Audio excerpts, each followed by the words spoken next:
If you go one by one sa questions, it seems to me the ICC wants to make sure na nasunod yung due process at saka human rights ng akusado at ng inaresto.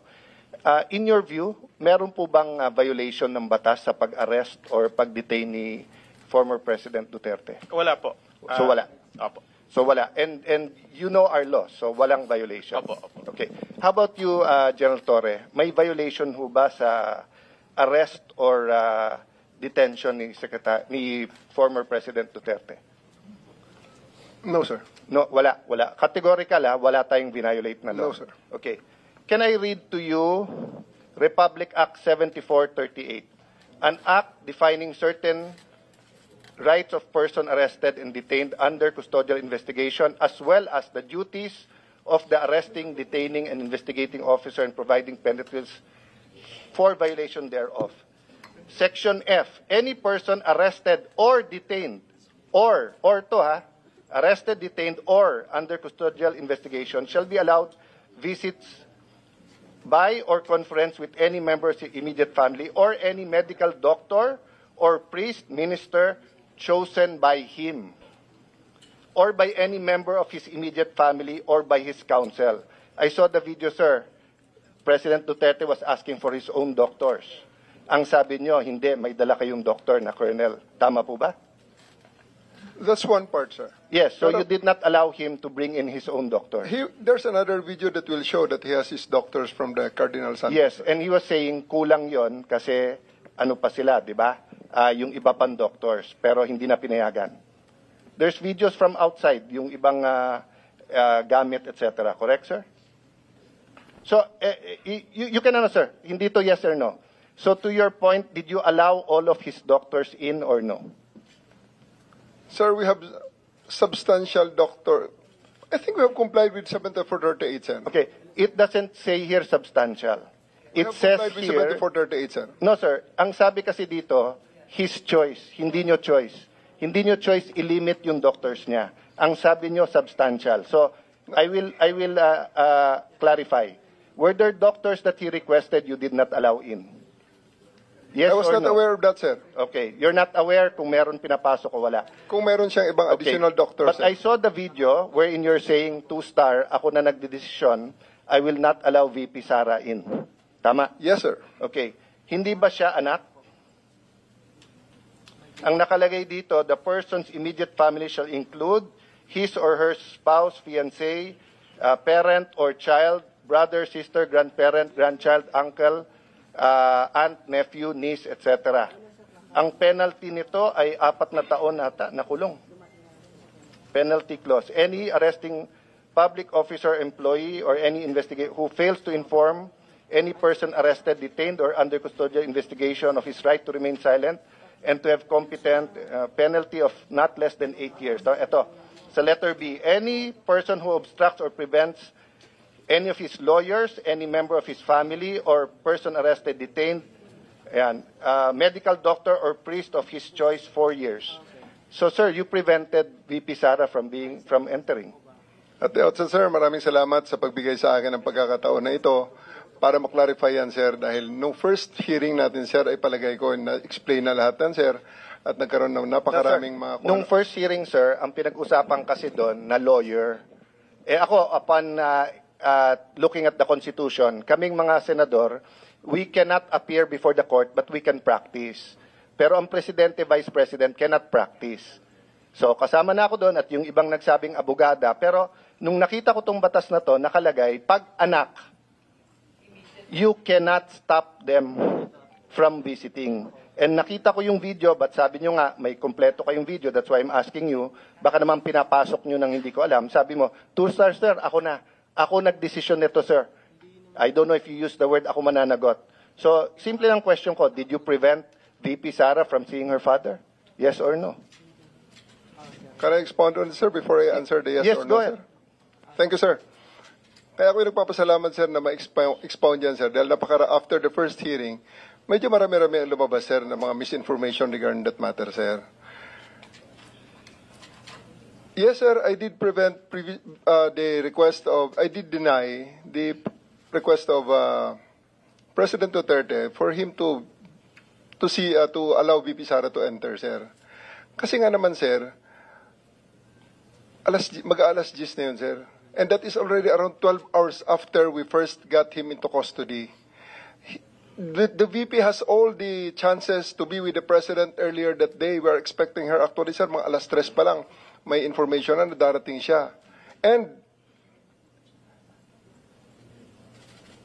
kung gusto talaga nilang pumasok, sir, pwede naman, sir, eh. Kasi Hinadlangan mo nga eh, di Ma'am, ba? sinundo, Parang ma'am, sa loob ng Sinabi Villamor. nga ninyo na hinarang, di ba? Yes, ma'am. Ito, kasi mama, gabi na, I matagal did. na.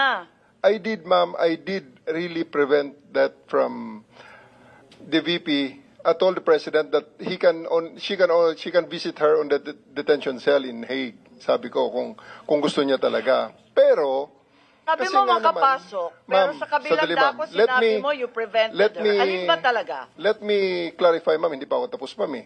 Hindi, iba-iba Okay, lang yung sinasabi mo eh. Ma'am, patapusin niyo ako kung pwede. Kung pwede, ma'am. Okay lang. Kasi ma'am, Madam meron Chair, tayong... I think the resource person is, If you will allow me. ah? Sir, if you will allow me. Sir, Yaw. Okay, sir. Kaya nga, but please. eto sir, after all was being said and done, yung sasakyan ni Hanilet, sir, and 5 other vehicles, nakapasok at sinundo sila, sir. Ang eroplano nasa bukas pang pintuan, sir. So, yan, sir, ang isang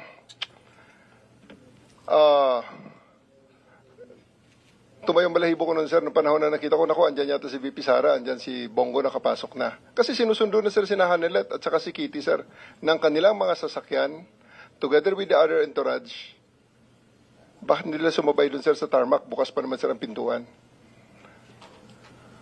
Alam mo, Madam Chair, Sir, Nick, Sir.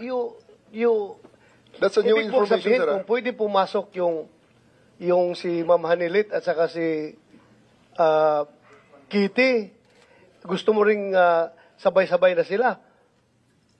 Sir, ganito. Hindi ko dinideny na pinrevent ko si VP Sara na pumasok based on the request of the president, the former president.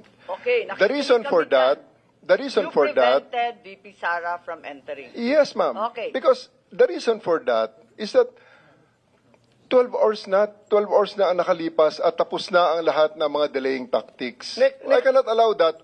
Otherwise, Nick, magiging magulo pa ang situation, Nag-expire sir. pala yung karapatan ng akusado. may expiration date pala yung karapatan ng anak na bumisita sa kanyang tatay. Sir, we do believe,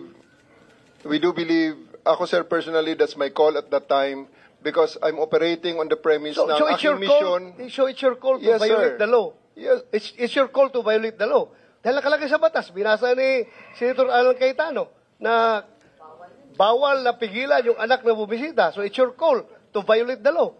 hindi sa ganong context, sir. Oo. Anong konteksto? Anong Kasasabi konteksto mo? ko lang, talagang hinadlangan mo yung pagpasok eh.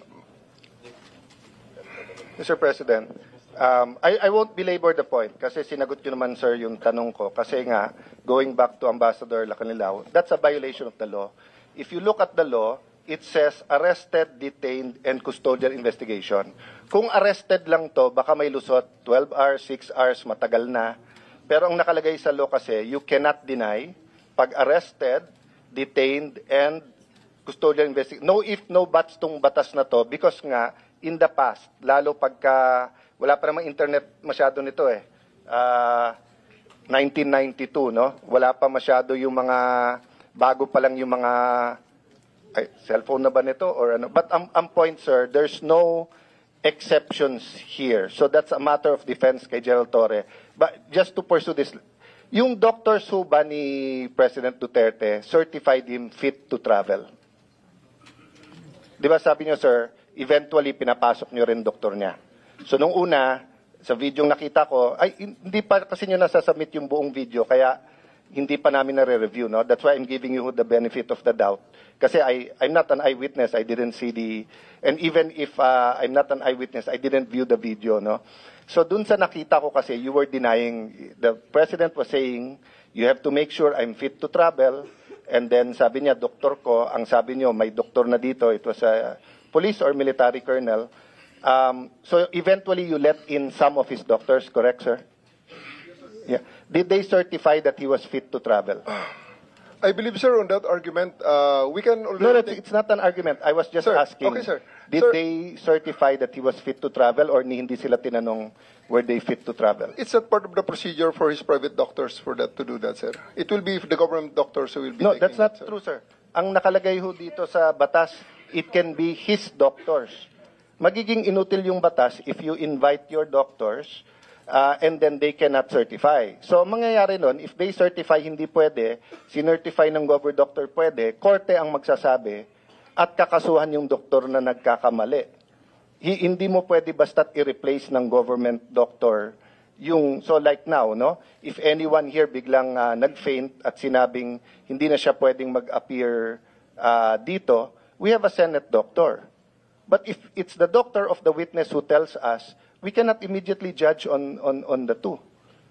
Kasi even dito po sa surrender, may mga tanong about being fit to travel eh.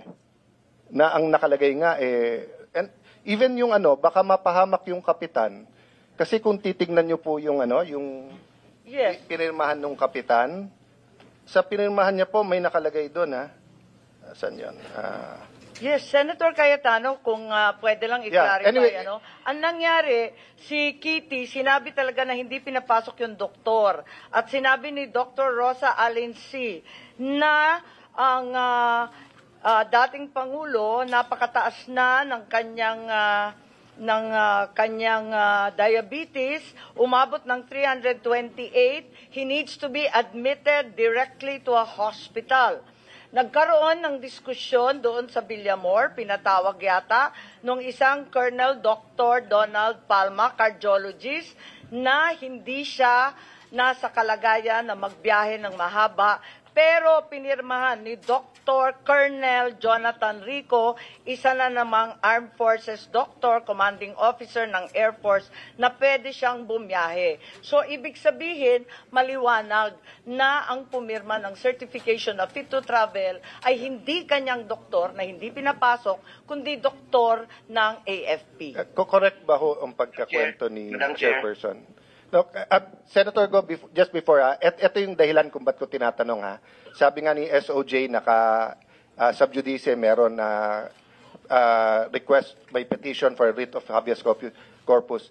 Ang aking concern ngayon, kasi ang bata, ang ginagaya, hindi yung salita natin, yung gawa. And I think ganun din sa batang pulis, batang militar, batang tanod, batang NBI. They're watching now. So what if someone was arrested in Tawi-Tawi? Can he be visited by his family anytime? And can his doctor, they say, hindi mo pwede ilipad ng Manila yan? That's why I'm asking all of this because according to Ambassador Marcos, Alacanilaw, walang violation. Sabi niyo, walang violation, pero apparent dito. No? So I just want to put that on record. Sana malinaw natin yan. Kasi may police, meron din po kayong, di ba, revised PNP operation procedure. Pati doon, pareho nung batas pero parang hindi nasunod. So I submit to you and to Senator Bongo.